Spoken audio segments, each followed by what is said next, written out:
नमस्कार, G capital में आपका स्वागत है। आज है 23 मई और आप लोगों के लिए एक नई वीडियो। आज बात करेंगे आलोक इंडस्ट्रीज के अपडेट के बारे में।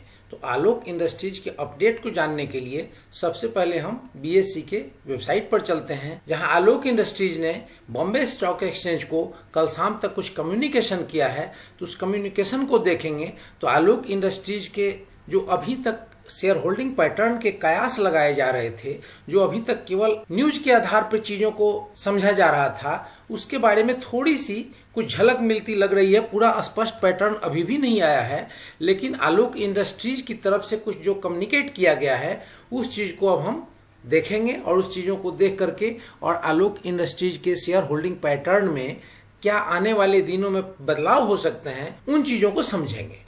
तो फ्रेंड्स, पहली बात आप इस बात को जरा गौर करेंगे, क्योंकि इसके पहले भी मैंने एक वीडियो बनाई थी। अब तक कहीं भी न एनएससी पर, न बीएसई पर, न तो कोई प्रतिष्ठित वेबसाइट पर कहीं भी आलोक इंडस्ट्रीज की तरफ से कोई कम्युनिकेशन अभी तक नहीं किया गया था शेयर होल्डिंग पैटर्न के बारे में, या उनके द्वारा किसी अन्य बिजनेस घराने को अपने बिजनेस में शामिल करने के बारे में, या चीजों को सेल करने के बारे में। पहला कम्युनिकेशन है और इस कम्युनिकेशन को हम बहुत महत्वपूर्ण मानते हैं और इसे हम एथेंटिक मानते हैं। तो इसको अब देखते हैं और आगे बढ़ते हैं। तो आलोक इंडस्ट्रीज ने कम्युनिकेट किया है बॉम्बे स्टॉक एक्सचेंज को। तो बॉम्बे स्टॉक एक्सचेंज भी अपने आप में एक अथॉरिटी हो गई और आलोक इंडस्ट्रीज जिनकी कंपनी है वो भी एक अथॉरिटी हो गए। तो अब ये दो लोगों के बीच में क्या कम्युनिकेशन हो रहा है, तो उसको अब एक बार देख लेते हैं। तो यहाँ पे जो कम्युनिकेशन है वो है आलोक इंडस्ट्रीज के कंपनी सेक्रेटरी की तरफ से, और इन्होंने एक इंडिपेंडेंट कंपनी सेक्रेटरी से अपने पेपर्स को चेक कराने के बाद बॉम्बे स्टॉक एक्सचेंज को एक रिपोर्ट सौंपी है। और इस रिपोर्ट में जो इंडिपेंडेंट कंपनी सेक्रेटरी है वो क्या कहता है, तो इंडिपेंडेंट जो कंपनी सेक्रेटरी है, जिसको प्रैक्टिसिंग कंपनी सेक्रेटरी बोला जाता है, वीरेंद्र भट्ट, तो इनका क्या कहना है, तो ये अपनी जो रिपोर्ट बना रहे हैं वो कह रहे हैं कि आलोक इंडस्ट्रीज लिमिटेड की हमने पूरी जांच पड़ताल करी और उसमें क्या पाया। तो कह रहे हैं कि I have examined all share transfer deeds, memorandum of transfers, registers, file and other document relating to Alok Industries Limited maintained by Link in Time India Private Limited। मतलब इनका ये कहना है कि हमने उन सारे पेपर्स को, ट्रांसफर डीड्स को, मेमोरेंडम ऑफ ट्रांसफर्स को, रजिस्टर्स को, सारी चीजों को हमने चेक किया, जांचा, जिसकी देखभाल लिंक इन टाइम इंडिया करती है। मतलब आलोक इंडस्ट्रीज की जो पेपर की देखभाल करती है वो link in time India private limited करती है। तो इस प्रकार हमने इसमें सारी चीजों को देखा। अब इन्होंने क्या ऑब्जर्वेशन देखा उसके बारे में अब ये कह रहे हैं। समय इन्होंने बोला है 1 अक्टूबर से 31 मार्च तक के बीच की चीजों को हमने देखा है। तो जो कम्युनिकेशन ये कर रहे हैं वो कह रहे हैं कि हमने 1 अक्टूबर 2019 से 31 मार्च 2020 की बात को हमने ऑब्जर्व किया, हमने चेक किया और हम उस चीजों के ऊपर अपनी रिपोर्ट दे रहे हैं। अब इन्होंने जो 2 रिपोर्ट दिए हैं वो हमने इस पे हाईलाइट ऑलरेडी कर रखा है। इन्होंने कहा है ए कि no request way are received by registrar and share transfer agents of the company for transmission of share for the period from 1st October 2019 to 31st March 2020। मतलब ट्रांसमिशन हो या ट्रांसफर हो शेयर्स की, इस रिगार्डिंग कोई भी communication और कोई भी रिक्वेस्ट रजिस्ट्रार और शेयर ट्रांसफर एजेंट को नहीं हुआ है। कब से कब तक? 1 अक्टूबर 2019 से 31 मार्च 2020 तक। तो पहली बार तो इन्होंने बता दिया कि कोई कम्युनिकेशन नहीं है।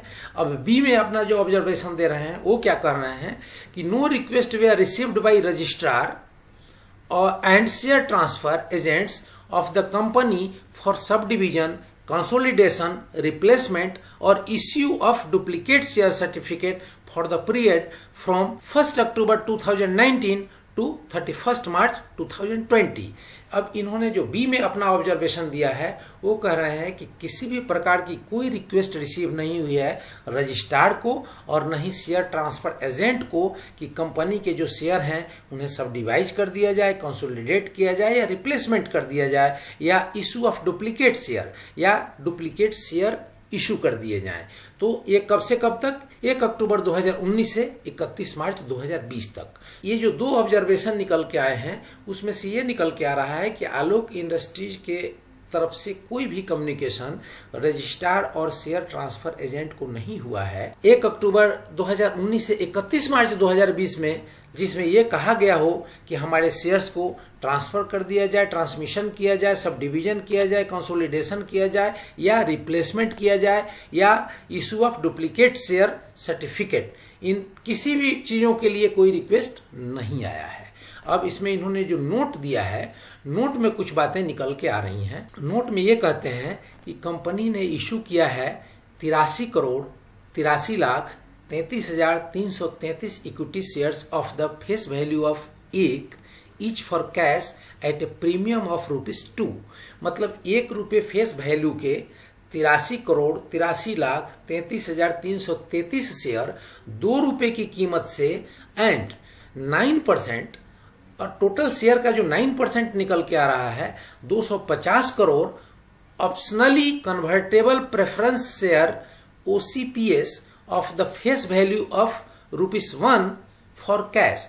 अब इसमें ये क्लियर नहीं हुआ है कि ये कितने में दिया गया है, तो इसको ये मान सकते हैं आप कि इसको ₹1 में ही दिया गया है। तो for cash to Reliance Industries Limited on a preferential basis.